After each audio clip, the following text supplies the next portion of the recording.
પુનિયાવાડ ખાતે યોજાયેલ આમ આદમી પાર્ટીની ગુજરાત જોડો જનસભામાં ભાજપ છોડી આમ આદમી પાર્ટીમાં જોડાયેલા છોટાઉદેપુર તાલુકા પંચાયતના કારોબારી સમિતિના ચેરમેન રાજેશભાઈ રાઠવા લગામી એ પ્રથમ વખત ભાજપ છોડ્યા પછી ભાજપ ઉપર ગંભીર આક્ષેપો કર્યા। આવો સાંભળીએ રાજેશભાઈ રાઠવા શું કહી રહ્યા છે, સાંભળો તો એવું નામ કે આપણે છોટાઉદેપુરના જિલ્લા માટે કે છોટાઉદેપુરના તાલુકાઓ માટે કે સમાજ માટે કે અન્ય વિષયો માટે ઘણી વખત આપણે ઊભા થતા હોય છે, ઘણી વખત ચૂંટાયેલી પાર્ટીઓને પણ આપણે રજૂઆતો કરતા હોય છે, પણ ક્યારે આપણું સાંભળવા માટે તૈયાર નથી। પણ આદિવાસી સમાજને આ લોકોએ એક મજાક બનાવીને રાખી દીધો છે, કારણ કે જય જોહાર બોલો ત્યારે પણ આપણા કાનના પડદા ફાટી જાય છે આ લોકો માટે। ભારતીય જનતા પાર્ટીના ચેલા ચપાટાઓ જે લોકો છે એ લોકોને આજે પણ કહી જાય જય જોહાર બોલો કે જય આદિવાસી બોલો, ત્યારે આ લોકોના કાનના પડદા ફાટી જાય છે। એટલા માટે હું કહું કે તમે આદિવાસી સમાજ માટે કેમ તમને આદિવાસી સમાજ વાળો નથી? તમને અમુક જગ્યાઓ પંચાયત થી લઈને પાર્લામેન્ટ સુધી જ્યારે આપણો સમાજ તમને પહોંચાડતો હોય ત્યારે તમે સમાજની પડખે ઉભા રહેવા માટે કેમ તમે શરમ અનુભવો છો?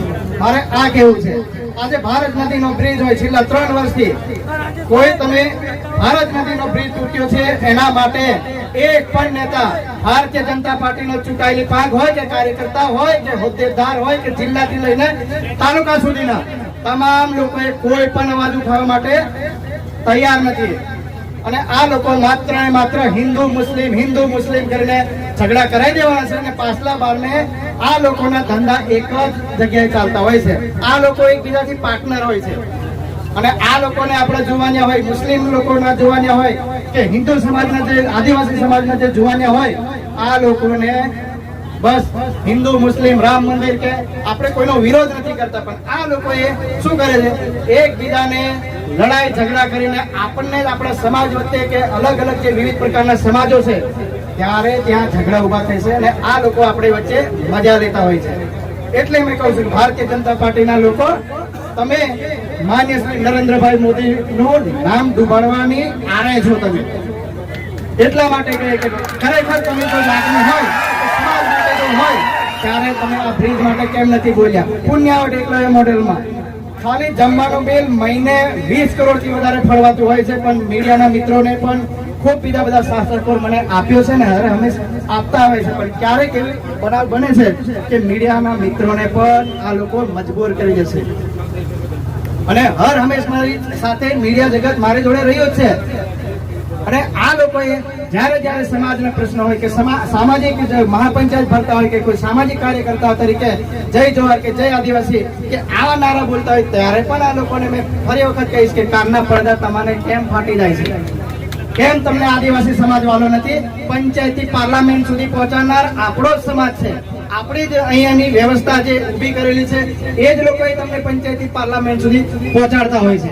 ત્યારે જ્યારે આપણા લોકોએ જ્યારે વોટ લેવા આવીએ, આ લોકો જ્યારે વોટ લેવા જાય ત્યારે કોઈ એટલો ખરો કે ગામના કોઈ વડીલ કે લેખિતમાં અરજી આપો તો તમે અમને મારા વનારથી હોય કે જામલાથી હોય કે કુંભાણી હોય કે નવા ગામ કે વિવિધ તાલુકાના અલગ અલગ ગામોથી એવી કોઈ લોકોએ અરજી આપી કે નેતાઓને કે નેતા દ્વારા તમને અરજી આપી કે અમે અરજી આપીએ તો તમે મને વોટ આપજો, પણ આપણા રેશન કાર્ડનું અનાજ લેવાનું હોય કે પછી ઈ કેવાયસી કરવાનું હોય કે ગમે ત્યારે હોય તો તારે કે નેતાઓ દ્વારા જે સરકાર શ્રી દ્વારા ફળવાયેલી ગ્રાન્ટોમાંથી આપણે કોઈ હેન્ડપંપ લેવા જાય, કોઈ આરસીસી રોડ લેવા જાય, કોઈ કોઝવે લેવા જાય ત્યારે લોકો વિવિધ પ્રકારની અરજીઓ માંગતા હોય છે। કેમ તમને ભાઈ વોટ લેવા માટે કોઈ તમે અરજી નથી કરતા?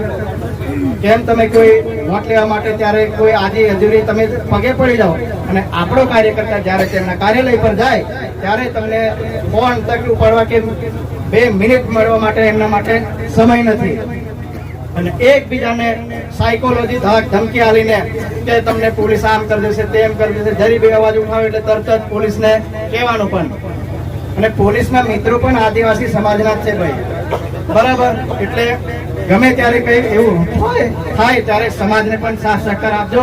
આપણો આદિવાસી સમાજ છે એ આદિવાસી સમાજ આપણને શમશાન સુધી પણ સપોર્ટ કરશે, પણ કોઈ પણ પાર્ટી હોય કે કોઈ પણ પાર્ટી અન્ય કોઈ પણ પાર્ટી હોય, ભારતીય જનતા પાર્ટી, કોંગ્રેસ હોય કે પછી કોઈ બીજી પાર્ટી, ત્યારે તમને મતદાન સુધી સાથ સહકાર આપશે. પણ આદિવાસી સમાજ તમને 12મા 13મું હવા મહિનાનું ભજન કે પછી ગમે ત્યારે તમારો વાર તહેવાર શુભ પ્રસંગો હોય ત્યારે આદિવાસી સમાજ હર હંમેશા આપણી સાથે ઊભો છે. અને આવનારા દિવસમાં ભારતીય જનતા પાર્ટીના ચેલા ચપાટાના પાટિયાની પડી તો અમારું નામ ખૂબ લાંબી બધી ભવિષ્યમાં બધી વાતો કરીશું. આપણે નાનકડી સભાઓ કરીશું. ટાઈમ ઓછો છે, સમય ઓછો છે અને ખૂબ બધા ખેડૂતો બધા ખેતીનો સમય છે. વધતા વરસાદ વચ્ચે આવી ગયો છે તો ઘણા એવા લોકો પોતાનું કામ છોડીને આપણી વચ્ચે ઉપસ્થિત રહ્યા. તો એ બદલ સૌ મિત્રોનો હું ખૂબ ખૂબ આભાર માનું અને ક્યારેક આપણે લાંબી વાતો પાછા કરીશું. અસ્તુ ભારત માતા કી જય. જય જય જવાહર. ફરી એક વખત બે હાથની મુઠ્ઠી વાળીને ભારત માતાની જય જવાહર પણ છે. બે હાથની મુઠ્ઠી વાળો ભારત માતા કી